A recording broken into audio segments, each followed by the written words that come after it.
And here's what people don't get. You can end suffering by stop focusing on yourself and focus on something you want to serve greater than yourself. Your children, your wife, your mission, your life. The decision to say, I am not going to suffer, that if suffering arises, pain's one thing, suffering's another. And the way you suffer is you focus on yourself. Right. Suffering comes when we obsess about ourselves, what we're getting or not getting, what we should have done, what others should have done for us. It's the me game. Here's my mission. Help people have an extraordinary, magnificent life. Now, what does that look like? Life on their terms. So your terms are completely different. So your metrics might be, I want to do this in my business, I want to do this in my body, you be that way. Somebody else might be, I want to be happy no matter what happens. That's my metric. I want to literally be honest that when I start to feel any form of suffering, I kill it like a dead bug and I crush it and I'm back into a beautiful state. An extraordinary life is life on your terms. And there's two parts. Part one to have an extraordinary life is mastering the skill of the science of achievement. How do I take what I envision and make it real? And how do I do that quicker, faster, better, easier? The ability to manifest what you come up with and make it real, like you've done with your company, yes, that's a skill set. I spend an unbelievable amount of time helping people do it faster, quicker, better, showing them the shortcuts, teaching them the strategies, modeling what works so you can save yourself a decade.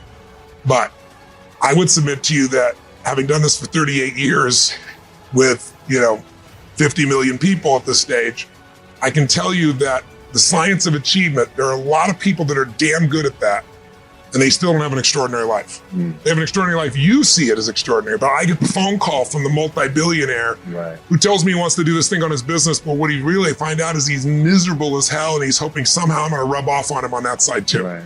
And so I give him what he asked for, the change in his business, but I also give him what he needs, which is the change inside of him. So the second skill is the art of fulfillment. If you want an extraordinary life, you can't just achieve, you got to be fulfilled. As simplistic as that sounds, but it's an art. It's not a science. Sure. It's a science to making money. Come on. Any age, any color, any background, any gender, if you do these things, you'll have an abundance of money. You do these things, you're going to have too much month at the end of the month. You're going to have financial stress, right? Body. Everyone's biochemically different, but you and I both know there's fundamental rules, laws. There's a science to the body. You violate that science, you're going to have dis-ease. You're going to have low energy. You align with that, you're going to have an abundance of energy. It's going to affect everything in your life. It's a science. Fulfillment's not like that. Fulfillment is as different as our human beings. You want to know what God or the universe likes? Look at the jungle, look at the forest. Right. It's diverse, right?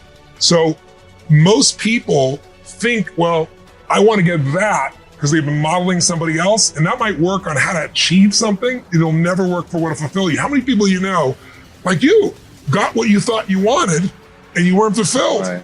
And that, I always tell people, success without fulfillment is the ultimate failure. The ultimate failure. Because if you go at something and you fail and you're an achiever, you don't fail. You go, I learned something, I'll just try something else. Right. I'm going to still get there. But when you succeed and you're not happy, you're technically screwed. Right.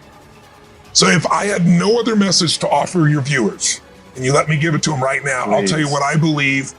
I believe our lives are controlled by one force, decisions. I certainly believe in force greater than myself. Call it God, if you will, grace, whatever you want to call it, the universe. But I also believe it gives us choices. Yeah. And the decisions we make control us much more than the conditions we meet. It's not the conditions, it's your decisions. Decisions of what to believe, decisions of what to do, decisions of what to give. I say to people, think about, look back 10 years ago, 5 years ago, 15 years ago, and think of a decision you made. That if you would have made a different decision, you'd have a totally different life today. Better or worse, I don't know, but totally different. Right. In your case, if you'd stayed doing what you're doing, you'd have a lot of money and still been miserable, right? And probably your great lady over here would be feeling miserable because she loves you so much and she'd be feeling your misery, wanting to figure out what to do. But you made that decision. The most important decision you can make above any on the face of the earth is deciding that no matter what happens in your life, no matter what happens, you're going to live in a beautiful state. Well, what the hell does that mean? It means that you're not going to suffer. It means a beautiful state is that you're going to be happy, but that's only one. Or you're going to feel creative, or you're going to be passionate, or you're going to be in awe of something, or you're going to feel love.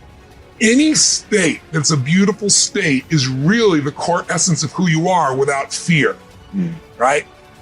All of our suffering as human beings, I deal with people all the time, and without naming any names, people that have everything by your point of view, most people's point of view, they have the fame and they have the love and millions of people love them and they have great economics, financial freedom, and they have homes and they have the fashion, they have everything, they're the shit.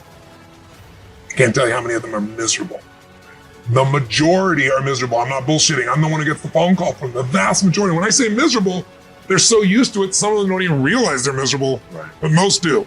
They get in a place where it's like, how do I keep this up? How do I keep outdoing myself? How do I, I built these 32 companies, how to keep all 32 going and make them all grow every single year. And that's not how life is, right? Right. And then they worry about what will people think? What will they do? So the decision to say, I am not going to suffer, that if suffering arises, pain's one thing, suffering's another. And the way you suffer is you focus on yourself. Right. Suffering comes when we obsess about ourselves, what we're getting or not getting, what we should have done, what others should have done for us. It's the me game. Right. You, my dear friend, and I say this with no blowing smoke, your primary core is a giver, which is why you're prospering. You're not the me. You're like, how do I give more, do more, share more, create more? How do we do a better job for our clients? How do we do a better job for our internal customers who work with us, our partners? Your entire life is that. That's why you're prospering and you're not feeling suffering. But when you do suffer, it'll because you're worrying about something in the future. How's this going to happen? Will this come together? Suffering can be worry, it can be anger, it can be frustration. It's anything that takes you out of a beautiful state. And here's what people don't get. You can end suffering by stop focusing on yourself and focus on something you want to serve greater than yourself. Your children, your wife, your mission, your life. You can get out of it in an instant because the nature of the human mind is to constantly compare things. Your mind, your brain is a 2 million year old device, and it is not designed to make you happy. It's designed to make you survive. Right. And that's why it's always looking for what's wrong. But it used to be what's wrong a saber-toothed tiger so I can protect myself. Now people are worried about what people think about them, or do they have enough money? When 2/3 of the planet lives on $2 a day, right, and you're making $38,000, you're rich. The poorest of the poor in our country are considered rich. I'm not saying they should stay that way. Right. But you can only build on success. But I really do believe that people have got to look at their life and say, as much as I want great strategy, I need a great philosophy of my life that's going to make me fulfilled. Right. If you're fulfilled, it's still worthwhile. And you can find a way to succeed eventually. But what the hell is success? It's hitting an expectation. And I always tell people, man, trade your expectations for appreciation, and it's a whole new world instantly. Yeah. If you can appreciate this moment, if you can't find ecstasy in this moment, in a conversation with a friend and looking in your wife's eyes, being with your children, going on a run, if you can't find ecstasy now, I'm here to tell you, more money, more people, more love, more business, more anything is not going to give you more ecstasy. Right. If you can't do it here now, you're not going to do it there when you got more. So why not do it now and have a rich life right now? I tell people, money, that's one thing. Like having financial abundance, there's skills, that's a science. But wealth, it's a decision. It's like you can be wealthy right now. I live in Fiji a good portion of the time. There are these villagers there. They're the richest people I know. They're happy, they laugh, they love, they don't give a damn about the economics. Other people say they're poor. When I first went there, I was trying to do things for them. They're like, what are you talking about? I'm so happy. Wealthy people come over from the United States and they go travel around and try to figure out what to do. And they're going to spend 9 years to do this and this and this so they can finally sit down and be happy. And the Fijian guy goes, why don't you sit on the beach right now, dude, and experience it? Why spend the 9 years? Why not have it now? That's my invitation.